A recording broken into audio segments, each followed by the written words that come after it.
Sa dinami-rami ng pwedeng pangarapin sa mundo, isa ka rin ba sa maraming Pilipino na nangangarap maging passenger princess? Kung oo, pues alam mo bang hindi mo na kailangan ng magarbong sasakyan para lang maabot ang pangarap na ito?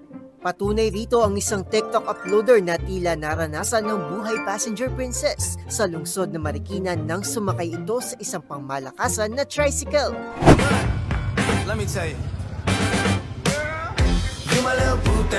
Ang tricycle kasi, hindi lang basta may pinto, kundi ito rin ay bumubukas pa ng patayo, ala Lamborghini, o kung tawagin nila, Lambo Tricycle. Panis, di mo kaya? Pagbibiro pa nito sa caption ng kanyang trending post na humakot na higit 600,000 likes sa TikTok. Samantala, naaliw din naman ng mga netizens sa comment section. Sabi ng isa, tuwing bababa raw sila dito ng kanyang pamangkin feeling nila ay member sila ng mafia.